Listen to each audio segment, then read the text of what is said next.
Hey everybody, it's Paul with reporting live from my sofa. We're out in the Lowe's Hardware parking lot doing some more rogue filming because, yes, again, it's nap time at the house. I swear to God we do more stuff than sleep.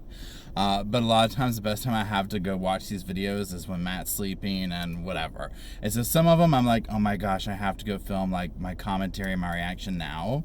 And you already know from the title that this is one of those where I'm like, I'm going to Lowe's right now to talk about this with y'all. Here we go. So we are going to be looking at, again, my notes are right here. That's why I keep going like this.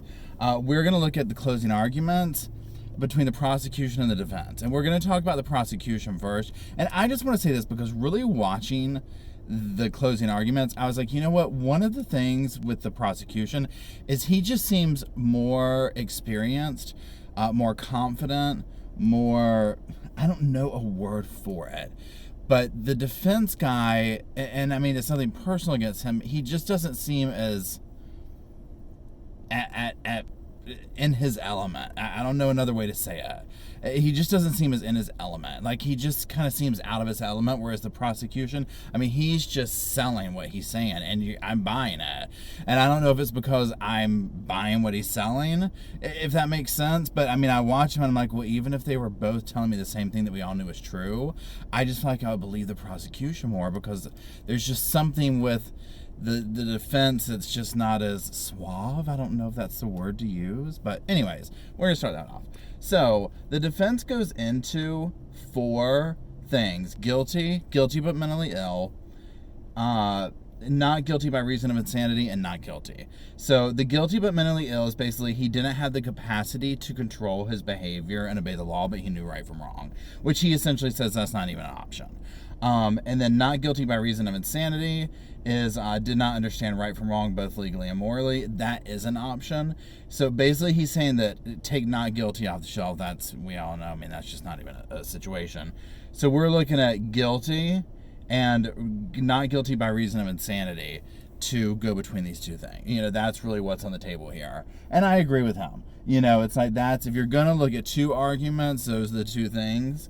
And so, you know, I honestly found myself laughing out loud some of the prosecution stuff, the way he was saying it, because part of it was so true. And the first thing he said, and I guess because I would totally say this, and I do say this, where I'm like, look, I'm going to butcher this guy's name, but when he's talking, so he goes into the expert testimony and basically shreds it all apart, the defense's experts.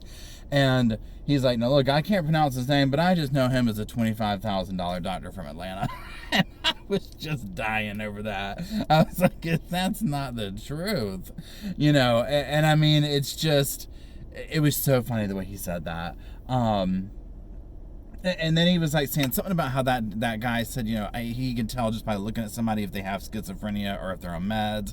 I mean, he kind of just, and of course it's his job to pull out the things that he finds ridiculous about the testimony. I mean, that's what he does. But the things he was pulling out, such as that, were logical. And he did this with each of the experts. You know, he just kind of pointed out their flaws. An overall thing that I felt like was like, yes, say no more, is that essentially he's saying that the defense experts essentially stopped at a certain place or went on an assumption, whereas Dr. Frierson, and I can't remember her name now, oh my gosh, the woman who went after him, who Dr. Frierson enlisted to come help him, they basically questioned why, and they were like, well, why is this way? Let's go deeper and get an answer.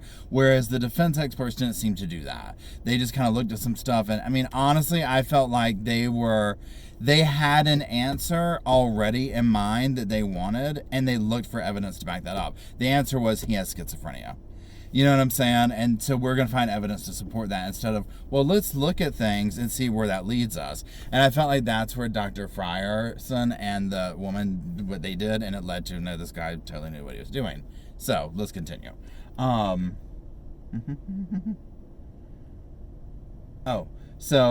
And another thing like that. So you talked about the state witnesses that, you know, they did all this testing, you know, yada, yada, yada, and the IQ turned out so low.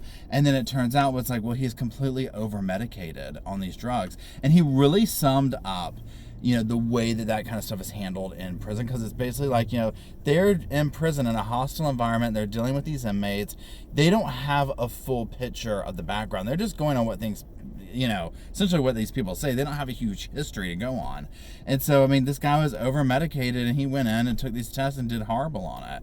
Now, what was also interesting was the fact that the test that in her name, I'm going to say Dr. Fireson's doctor. I can't believe I don't have her name in front of me. And I don't want to look it up right now while I'm on film. But she did all these tests and basically was like, well, yeah, his thinking is fine. And actually it also shows that he is trying to play things up. Like he's basically trying to make it look like he has these mental issues because he's over exaggerating in some areas.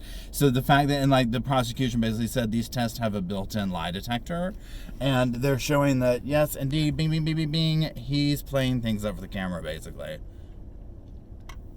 So, next. He goes back into Dr. Fryson's list of things and how Tim knew right from wrong, both legally and morally, calls out DSS for all the things that they missed, but also says the one thing they did get right was the fact of going in and saying, this is not, you can't be doing this to your kids. Let's see. Talks about the homesteading thing, and honestly, I had missed that aspect until he started talking about it, and he's like, he bought all these animals, he expected Amber to stay home and raise the kids and do this. And he's essentially saying, is it right that Amber left? No. Is it understandable? Yeah. And I'm just like, well, yeah, if this is we're going to homestead and do all this, but I go out and make the money, so that's your job to stay home and do that. I mean, absolutely not. Whatever. That's a whole other discussion to go into. But, I mean, come on. I mean, this guy just had such... not only like, I don't even want to say conservative views of things, but such an entitled. And he said that too, where when Amber left and it was like this, you're leaving me, I have money, you're nothing, you'll never get these kids, you'll never, like this, just upset that he was leaving. And that she was leaving him. This like godlike complex. So let's continue. And I was like, yes, over this part. When he was talking about, Tim Jones he said that Amber condemns Amber for violating the law of God, but it doesn't apply to him when he has a little 17-year-old rolled up into his house. And that's just what we see with him. It's like, no one likes, take him personally out. Nobody likes, hypocrites, do as I say, not as I do. Do as I say, not as I do. Yeah, do as I say, not as I do. You know what I'm saying? Nobody likes that. And so especially when you get into things like this, where it's just like, what? And you see these like narcissistic, godlike complexes, and you're like, who do you think you are? And then, oh my gosh, when he talks about PT and the kids, and I almost snorted over this one. And he's like, Tim Jones couldn't make it in the Navy, but by God, he expected his 6-year-old to be able to. And again, it's so true. I mean, when I was growing up, my dad, and I'm not trying, I do not want to, God rest his soul, compare my dad to Tim Jones, because it was not like that. But my dad was a type that he was like, I lived in a house where mom did all the housework. She worked too. Mom did, if you wanted to look at balances, it definitely was like, I felt like mom did more. Now dad did outside stuff and whatnot, but he just had this unreasonable expectation of, his time, he considers spending time with me to be working outside. And I love being outdoors, but as a child, I hated it because I was like, well, when I have to go outside, that means it's like a red flag to my dad of, oh, Paul wants to work. And I resented that man for that because there was never any, well, let me go spend quality time outside. I'm not trying to say I hate working. But, and again, this could turn into a story time. I just saw the comparison. I was like, yeah, my dad was like that, where it's like, no, I expect this out of you, even though I wouldn't do it. And I get there can be that with parents and child or whatever, but I also get the resentment part of it because at the end of the day, it's just like, no, you know what I'm saying? And that part right there where it's like, well, I couldn't make the Navy, but I expect you to. I'm like, oh yeah, I somewhat know what that's like with my father. I'm not going to do all this, yard work, but I expect my 10-year-old to get out there and do it type situation. Anyways, I've digressed. Let's continue. So I'll round out the prosecution's conversation with when he goes into describing, like in his animation of how Tim killed those children, it was chilling. I mean, and that's the other thing with that prosecutor. He's so good in the courtroom. He's so comfortable. He was so confident talking to that jury, and the way he was like shaking when he was doing the belt around the kid's neck, and I was like, oh my God, because you could see Tim doing it. And then you have the defense guy get up there who's just comes off as a little frumpy. In all honesty, I'm frumpy too. I'm not trying to say anything here that I'm not, but I mean, he does. He just kind of comes off as a little bit like, well, yeah, listen, you kick a little tire here and there. Yeah, I think you might be mentally ill. And so that's where so let's move on to the defense. So he starts off, by talking about, every expert, said he was psychotic. So even Dr. Frierson, thought he was morally justified in doing the actions, like that Tim thought he was morally justified.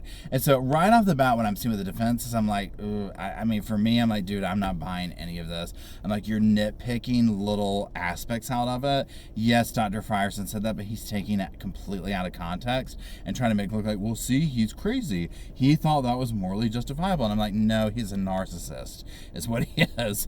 And completely self-absorbed and literally thinks he's God. I mean, in my opinion, I'm just like, this guy thinks way high of himself.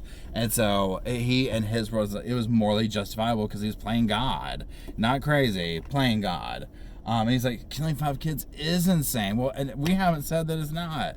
You know what I'm saying? Like, I mean, anyone who's going to kill their children, I'm sorry, something's off there. But it's not a question of, well, I mean, and I hate to say that because that's why these kind of derogatory terms like crazy and insane and things like that. Of course it's crazy and insane that he killed his kids. Does he know right from wrong? Yes. Is it the legal definition? Absolutely not. He knew exactly what he was doing. They showed all this evidence to support that. He knew exactly what he was doing.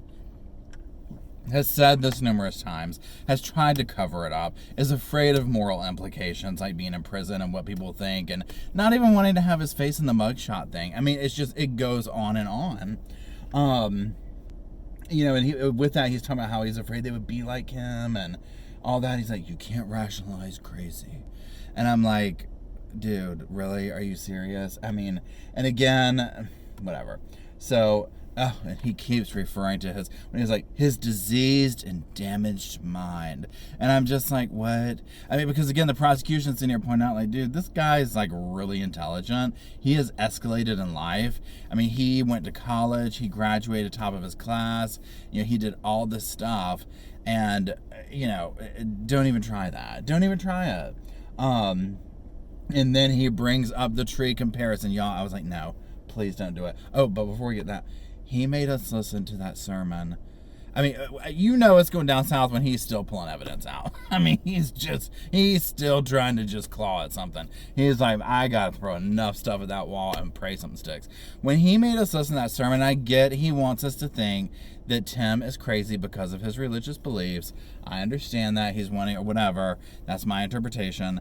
Yeah, but listening to that, I'm like, no, there's a lot of people who think this is hellfire and brimstone. Beat your kid senseless to teach them something and da-da-da-da-da. There's a lot of people that do that and they know, I mean, you can't justify things and slap religion on top of it.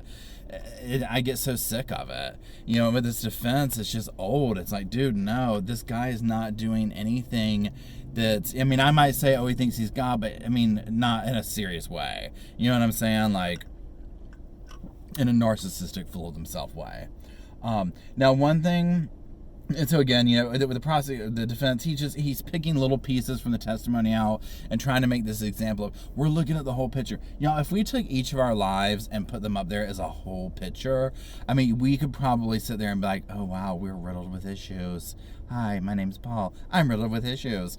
But I mean, that's what they're trying to do, and it's like, dude, no. We're also looking at the whole picture, and there's a lot of things that he made. Just because you do drugs doesn't mean that your actions, like the prosecution said, just because you got drunk driving, you don't get an excuse for it because you're drunk. This guy has proven just as much otherwise that he's a very intelligent guy who is succeeding in life in other arenas. Now, one thing that I thought was interesting is I was like, let me go look up Andrea Yates. Now, she's the one who drowned her 5 children. And, you know, I might have to go dive into that case after the fact, because she was found guilty at first, but then one of the, it was overturned because of one of the psychiatric experts up there. And again, that's why everything looks like boom, boom, boom. But at the end of the day, these experts lie and whatnot. Even the state's people do. I mean, it is what it is. And I'm not trying to excuse anything, because I love the state's experts that got up there. But I mean, this happens. And I personally, I don't think that this guy is crazy at all. And I need to reinvestigate Andrea Yates. But when her thing was overturned, she got the insanity plea. And she's, as far as I could tell from what I read, and I mean very quickly, correct me if I'm wrong, she's in a low security mental institution at this point. So people do get these insanity pleas. She killed her 5 children. But I mean, they were reeling off like what she had going on. You're like, oh, well, I mean, this is serious stuff. You know what I'm saying? Like, that had been documented and going on for a while. Not trying to excuse her actions, but they're, in comparison to who we're dealing with, it's apples and oranges. It's a then, and I'm going to end this on here with the defense because I could keep going on. He puts that list up on, I understand, but let me finish my thought. He puts the list up that, what's his name made? Tim made, the to-do list. And he keeps trying to address that, and I'm like, just stop. There's no addressing that. It's horrible. It's crazy, and not in a way to show that he's crazy. It just shows how demented he is, because his level of importance is taking care of mundane stuff along with sawing his children up. I mean, that's, again, he's completely aware of it, because the list, and he's like, well, this looks disorganized, or like the disorganized thoughts was mentioned about it, and I'm just like, just stop. I get that a lot of the times, and I think that it's, okay, on one note, it's good that they address these things, because like the defense and people like that, if it's something that's going to be tricky, or like, oh God, what are people going to say? Address it and come to us with it. So I don't want to down him for that, because he needed to, because it's a horrible piece of evidence. But the reasoning that he presents behind it is just like, are you kidding me? I just feel like they were trying to go for this, and maybe after the fact we can get more info, because I feel like they're trying to go for a plea that just doesn't match the crime. I mean, there's just, to me, I'm like, of course you can say that anyone who kills their 5 children is insane. We've said this multiple times. But when you go by the definition, I'm like, how would they even try that? It just doesn't even fit. There's so much evidence offering otherwise. I would be embarrassed to put it up there. And I feel like almost that's kind of the way that it's presented. It's like, this is your only hope, dude. I mean, this is all you got. You're guilty of sin. We can try this right here, but, you know, it's not looking good. So, you know, I'm going to kind of wind in my little note section and all that out, because I'll go on a rant forever about this. We are waiting on pins and needles to get the verdict. Now, I wonder if the jury went into that room and was like, y'all, should we wait here? Like, do y'all want to like play words with friends or something? Because I'm ready to go back out there already, but I'd be embarrassed that we spent less than 5 minutes in here. You know what I'm saying? So, because I mean, again, they're going to have to go over all that evidence. And I mean, God, I really hope they do interviews with the jury, just to hear what they had to say. Because of course they can't come out here, oh, yeah, it took me less than 5 minutes. I mean, you know, I get it. Yeah, we all might have made our minds up and stuff like that, but I mean, you have to truly examine everything.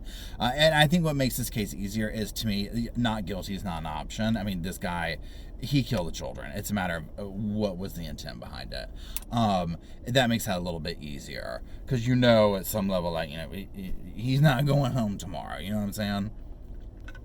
So, anyways, so that's it. So, I'm gonna go ahead and go. I hope everybody's doing well today. I went live this morning like 7 a.m. It was so much fun. And I appreciate everybody who showed up, and welcome to all the new subs recently. And I'll be putting a video up to let y'all know some new stuff coming up. And I love y'all, and we will be talking again when the verdict is in. Goodbye.